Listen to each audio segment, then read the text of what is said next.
Hey everybody, this is Andre here with the Kevin Breeze channel, and in this video, we're going to be doing a comparison between the Samsung Galaxy A52 5G and the Samsung Galaxy A52 4G. So the Samsung Galaxy A52 5G has a 6.5-inch 120Hz Super AMOLED display with a resolution of 1080p, a PPI of 407, an aspect ratio of 20:9, and a screen-to-body ratio of 84.1%. The A52 4G has a 6.5-inch 90Hz Super AMOLED display with a resolution of 1080p, a PPI of 407, an aspect ratio of 20:9, and a screen-to-body ratio of 84.6%.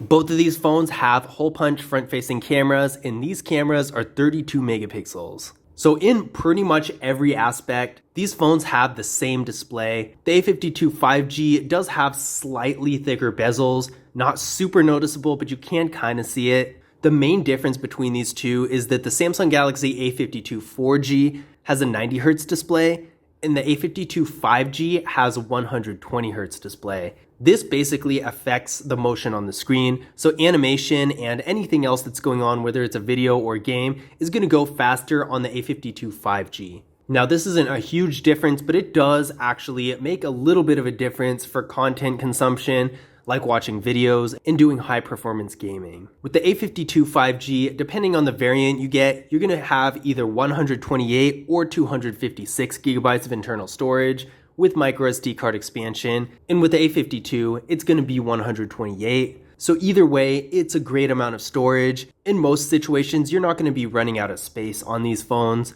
You're going to have enough to do pretty much anything you want, which these days, it's definitely a good thing, considering that the system and apps and pretty much any type of file in general is getting larger and larger. It's always better to have the most storage you can possibly get. So if you're doing something like content creation and a ton of it, most likely that's going to be lots of videos, especially if they're 4K videos, then having the 256 variant of the A52 5G would make a little bit more sense just because that's so much space that's going to be taken up. Now keep in mind for photos and videos, you can also use a micro SD card. But again, either way, both of these phones are going to be great as far as storage goes.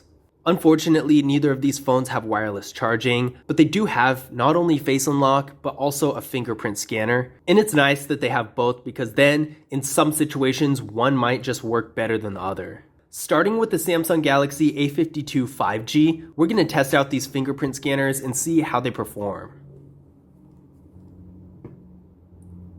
Real fast, one more time. And there we go. Moving on to the regular A52. Real fast, one more time.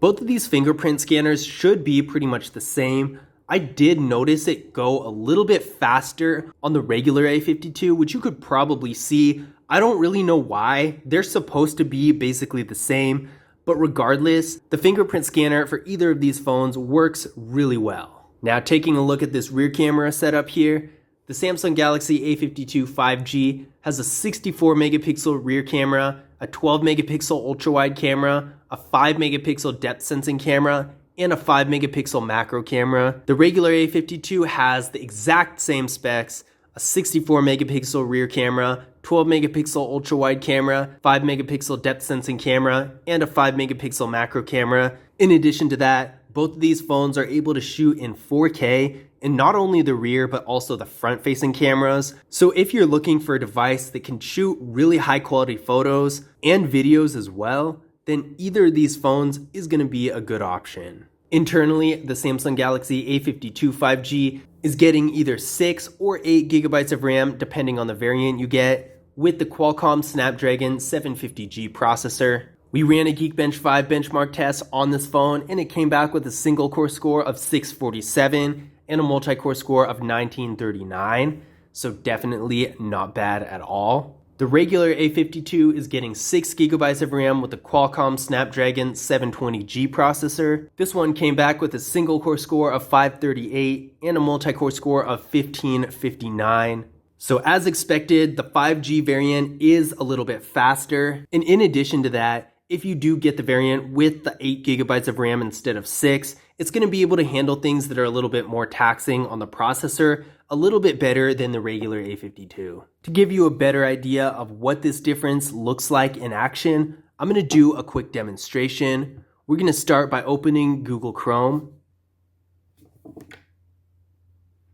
So that was really close. It looks like the A52 5G. Pull that up just a tiny bit faster. We're going to try a web page and see if this is consistent. So that was almost the exact same. In general, I would say this difference in processing power really isn't enough for the web browsing and lower end activity experience to be any different. The regular A52 is plenty fast enough to be able to do whatever web browsing activities you want it to do. But the difference is really going to show in those more high-end demanding activities like high-performance gaming and video editing and that sort of thing, where the processor is really put to work. Otherwise, it's basically going to be about the same. Now, these phones have the exact same battery, 4500 milliamp hour battery that supports 25 watt fast charging. So that's a really good battery. The only time it actually seems small is when it's compared to a 5000 milliamp hour battery. And even then, it doesn't really seem small. It's just significantly less. But in this case, since they're the same, objectively, it really is a good battery. Both of these phones have some really nice features like NFC and dust and water resistance for up to 1 meter for 30 minutes. Now, in conclusion, which one of these devices is better? Overall, the difference really isn't that big, but in every area there is a difference. The A52 5G is going to be a little bit better. On the outside, they look almost completely identical in every way. It would be really easy to mistake one for the other, but the A52 5G does have a 120Hz display, as opposed to the regular A52 with just a 90Hz display. Both of them are way above average, but as you can see here, the scrolling is going to be a little bit faster and smoother with the A52 5G. Really, the only other difference is in the processing power. Being a 5G phone, the A52 5G is going to be a little bit more powerful and a little bit faster in general, but as you saw from the demonstration, you really don't notice it doing normal activities like web browsing and using the basic phone functions like sending text messages, making calls, and all that. So the only time you're really going to see a huge difference is when you're doing something like high performance gaming or video editing that really requires a lot of processing power, or if you have the larger RAM variant of the A52 5G, then you might see better results multitasking or doing something that's similarly taxing on the processor. Another difference is if you're shooting a ton of 4K videos or something that's really going to eat up all of your space, then you might want to get this phone in the 256 variant just because it has that much more storage.